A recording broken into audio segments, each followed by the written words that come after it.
जिसमें अद्भुत मोतियों का काम हुआ है।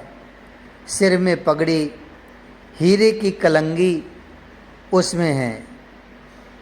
बाबा ने आज आभूषण धारण किए हैं, गले में मोतियों की माला, हाथों में सोने के कड़ुआ, हीरे उसमें जड़े हुए थे और मस्तक में केसर का तिलक। बाबा हंसे, ब्रजरानी अब बाहर आ जाओ, लोग आ गए हैं बाहर, और फिर बरसाने के बृषभान जी को भी तो लेकर चलना है, और उनके साथ भी सुना है पूरा बरसाना ही चलेगा गोवर्धन पूजन के लिए। ये कहते हुए ब्रजराज बाहर आ गए। बाहर कन्हैया हैं, गंभीर हैं आज, सब कन्हैया से ही पूछ रहे हैं, कृष्ण कृष्ण। महर्षि सांडिल्य पधार चुके थे। उन्होंने कन्हैया को बुलाया। कन्हैया तुरंत दौड़े हुए आए। आज्ञा महर्षि, सिर झुकाकर पूछा, गोवर्धन की पूजा किस विधि से की जाए? हे गुरुदेव, गोवर्धन पर्वत स्वयं नारायण के स्वरूप हैं, इसलिए तुलसी की मंजरी, यमुना जल, दूध, दही, घी, मधु, शर्करा, इन सब से गिरी गोवर्धन की अर्चना की जाए। नारायण, विष्णु, हरि, माधव, केशव, इन्हीं नामों का उच्चारण करते हुए गिरिराज गोवर्धन का पूजन हम सब करेंगे। मुस्कुराकर महर्षि सांडिल्य ने श्री कृष्ण की बात स्वीकार की। चलो चलो, अब गाड़ियों को सजाया जाए। कन्हैया प्रणाम करके महर्षि के पास चले गए और दूसरी ओर जाकर बैलगाड़ियों को भी सजाने की व्यवस्था में स्वयं लग गए थे। गायों को सजाना है ना कन्हैया? बलभद्र भैया ने आकर पूछा। हाँ दाऊ, उन्हें तो मुख्य सजाना है, उनको नहलाओ, फिर हल्दी की छाप उन पर लगाओ, स्वर्ण से उनकी सींग सजाओ, चांदी उनके खुर में लगाओ, पीला वस्त्र उन्हें ओढ़ाओ। बड़े भैया बलभद्र को समझाकर भेज दिया था कन्हैया ने। देखते ही देखते सहस्त्रों बैलगाड़ियाँ तैयार हो गई थीं। गायों को स्वयं बलराम जी ने सजाया था। बैलगाड़ियों में 56 भोगों को रखा गया। 56 भोग, एक एक भोग 56 प्रकार के थे। अब सब अपनी अपनी बैलगाड़ियों में बैठ गए। सज धज कर आगे ब्रजपति ही चले। भाई उपनंदादि उनके साथ थे। कन्हैया अपने सखाओं के साथ बैठे हैं। इसी बैलगाड़ी की सबसे ज़्यादा शोभा हो रही थी, जिसमें श्री कृष्ण विराजे थे। बरसाने से होकर जाएंगे ये सब गोवर्धन के लिए। बरसाने वाले प्रतीक्षारत हैं। जैसे ही गाड़ियां बरसाने से गुजरीं, सब आनंदित हो उठे।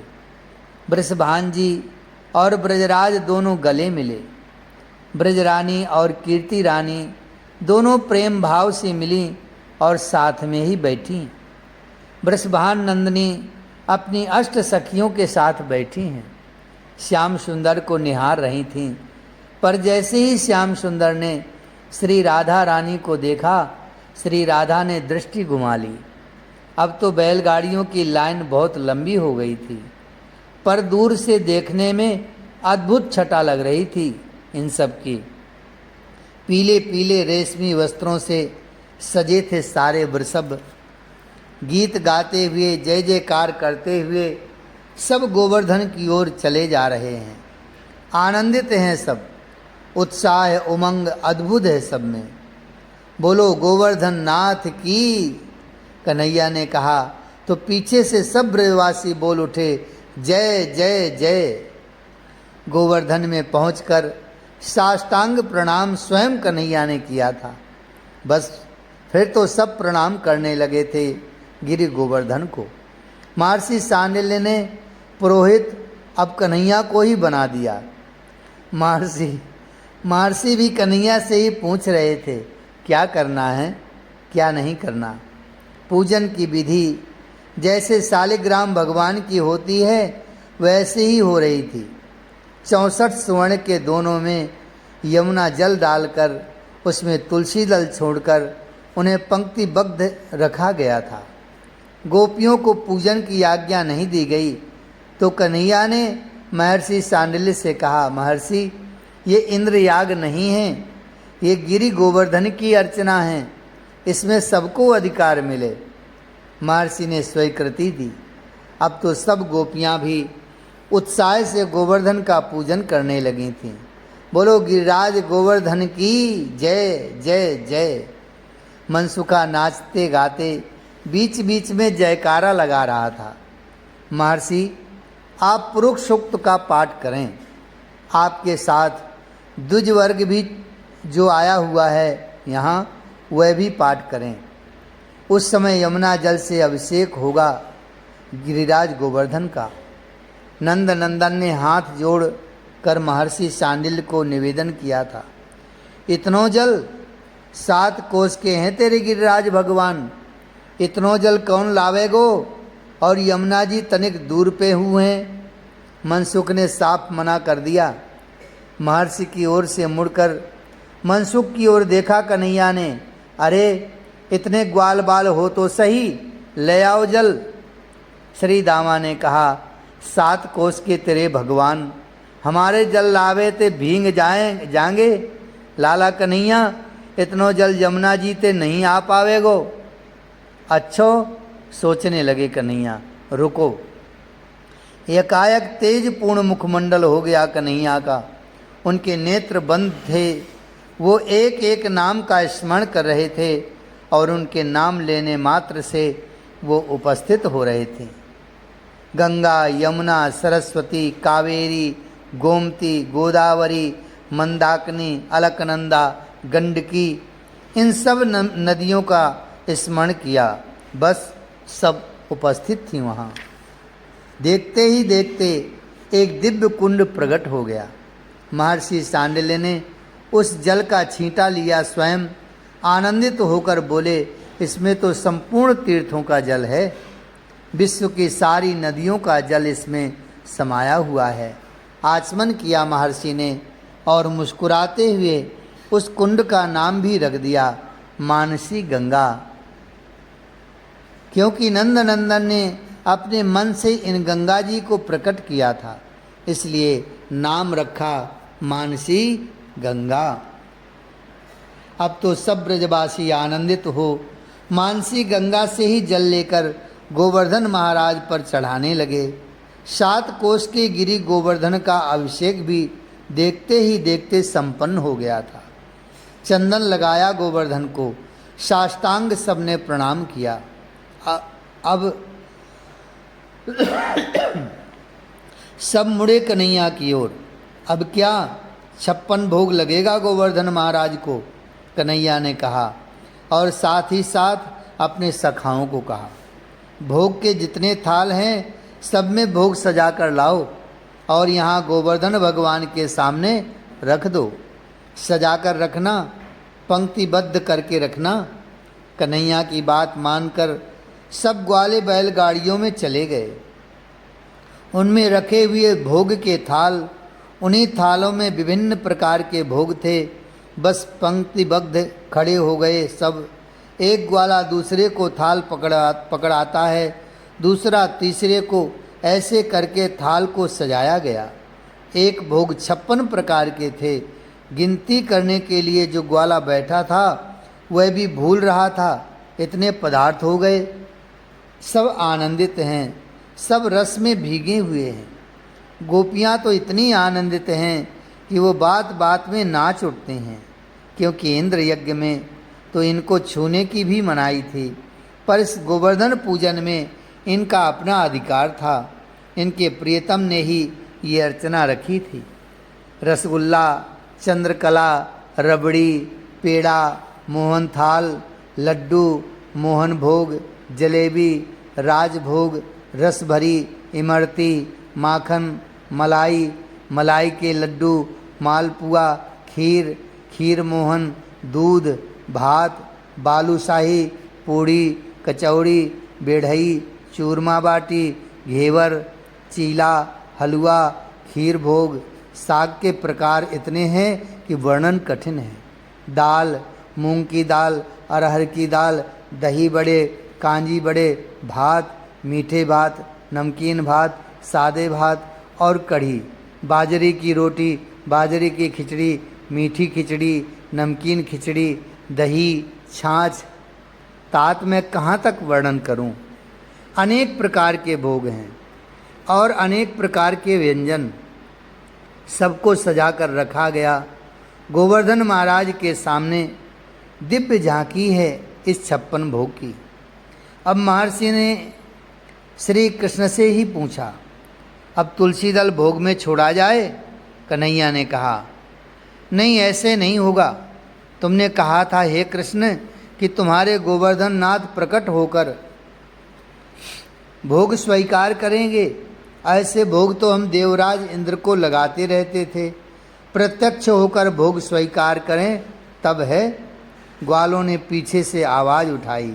कन्हैया मुस्कुराए और देखते ही देखते गोवर्धन पर्वत में एक दिव्य प्रकाश छा गया। ग्वाल बाल कुछ देख नहीं पा रहे थे। तभी मैं तुम लोगों की पूजा अर्चना से अति प्रसन्न हूँ, अब लाओ मुझे भोग लगाओ। मैं तुम्हारे भोग को स्वीकार करके तुम्हें अनुग्रहित करता हूँ। दिव्य चतुर्भुज रूप धारण करके श्याम वर्ण के स्वयं श्याम सुंदर ही प्रकट हो गए थे। अंतर इतना ही था कि नंद नंदन की 2 भुजाएं थीं, गोवर्धन नाथ के 4 भुजा। दर्शन करके ब्रजवासी आनंदित हो उठे और अब तो वाणी भी सुन ली, मैं तुम लोगों की अर्चना से अति प्रसन्न हूँ। बस इतना सुनते ही सब ब्रजवासी उछल पड़े। बोल गोवर्धन नाथ की जय जय जय। सब झूम उठे। लाओ भोग और लाओ। गोवर्धन महाराज भोग स्वीकार कर रहे हैं, भोग आरोग रहे हैं। सब देखते हैं और रस में मग्न होते हैं। श्री राधा जी इतनी देर तक शांत थीं, कुछ कह नहीं रही थीं, कुछ कर नहीं रही थीं, बस अपनी सखियों के साथ बैठी थीं। पर अब एकाएक हंसने लगीं। ललिता सखी ने देखा तो पूछ लिया, प्यारी जू क्यों हंस रही हैं आप? पहचानो ये गोवर्धन कौन है? हंसते हुए श्री राधा जी ने ललिता सखी को कहा, कौन है?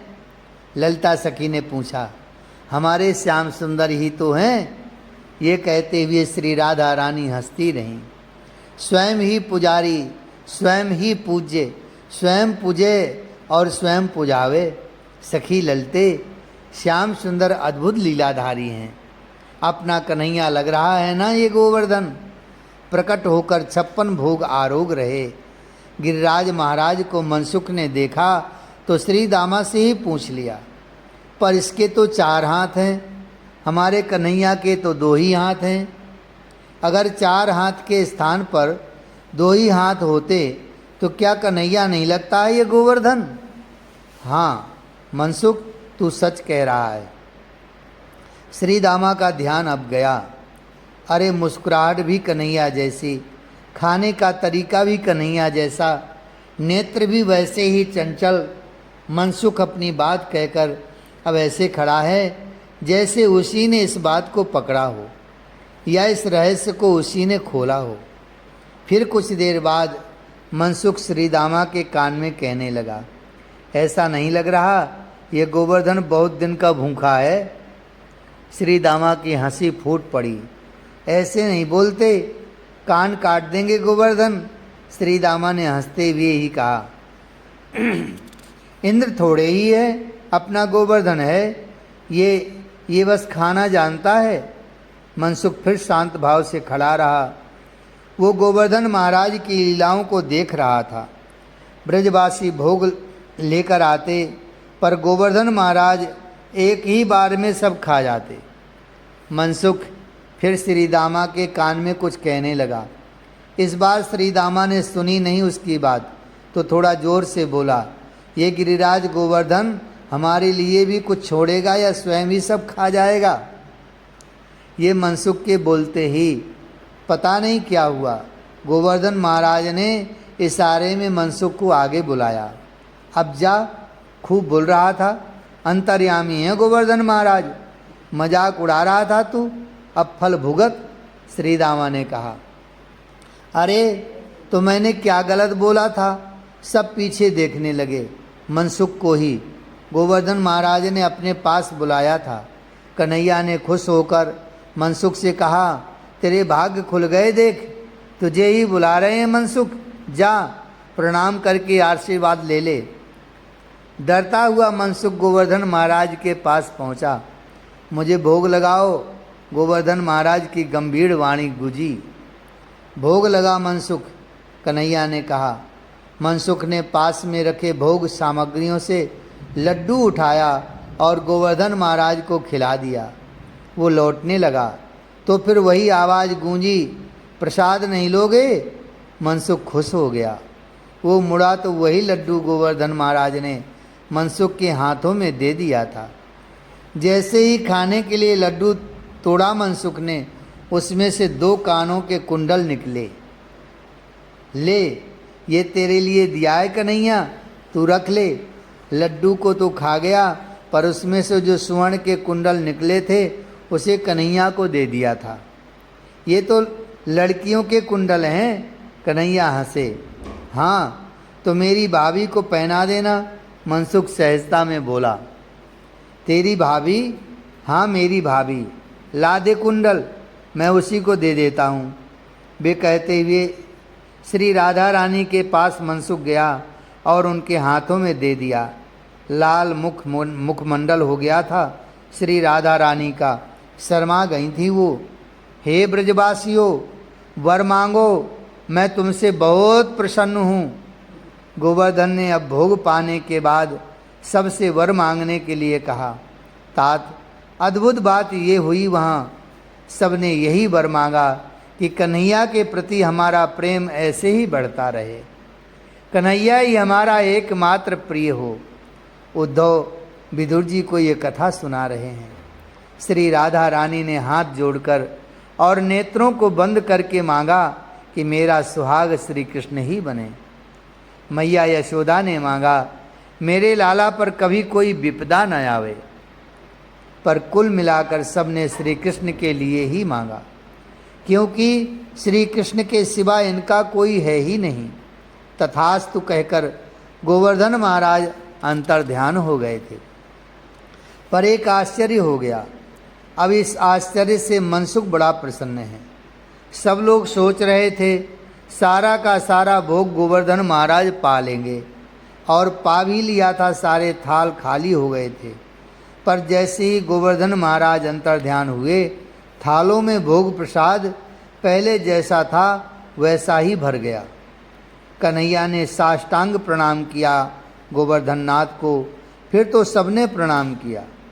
मनसुख ने तो बारंबार प्रणाम किया, क्योंकि भोग प्रसाद सामने आ गया था वापस। पंगत लगी। अब महर्षि सांडिल्य ने कन्हैया से पूछा, प्रदक्षिणा पहले लगाई जाए या फिर भोग सब बैठ करके पाएंगे? हाथ जोड़कर कन्हैया ने कहा, नहीं महर्षि, ये अर्चना इंद्र की नहीं है जिसमें भूखों रहना पड़े, व्रत उपवास करना पड़े। ये तो गोवर्धन महाराज का प्रसाद है। सब पाएंगे पहले प्रसाद, फिर उसके बाद नाचते गाते गोवर्धन की परिक्रमा करेंगे।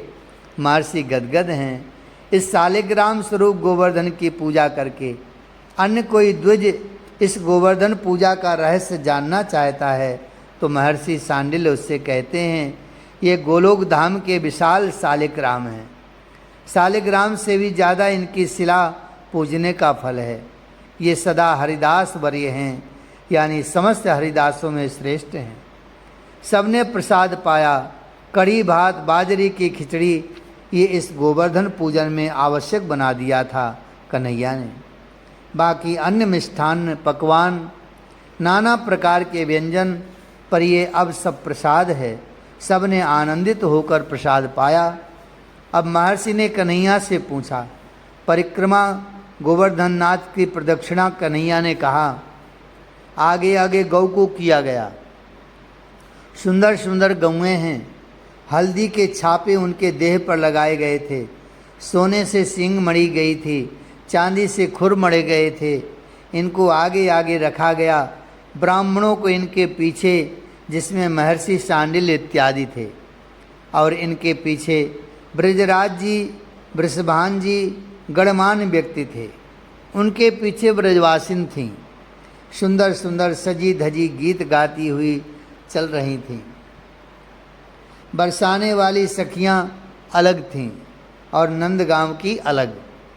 श्री राधा रानी ने आनंदित होकर गीत गाना शुरू किया था। सब पीछे गा रही थीं। श्री गोवर्धन महाराज महाराज तेरे माथे मुकुट विराज रहो। श्री गोवर्धन महाराज महाराज तेरे माथे मुकुट विराज रहो। दान घाटी से परिक्रमा प्रारंभ हुई। सबने प्रणाम किया इस भूमि को और चल पड़े। आहा, क्या दिव्य शोभा बन गई थी उस गोवर्धन परिक्रमा की। बीच बीच में सखाओं के मध्यवत चल रहे थे कन्हैया। दूसरों को नाचने के लिए उकसाते। तब वो ग्वाला जब नाचता तब हंस हंस कर सब पागल हो जाते। अब जतिपुरा में सब परिक्रमार्थी पहुँचे थे। ये जतिपुरा गोवर्धन पर्वत का मुख कहा जाता है। यहाँ ग्वालों ने दूध से गोवर्धन नाथ का अभिषेक किया।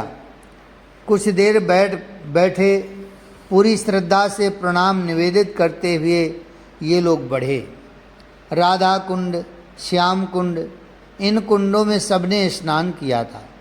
पता ही नहीं चला 7 कोस कैसे जल्दी पूरे हो गए।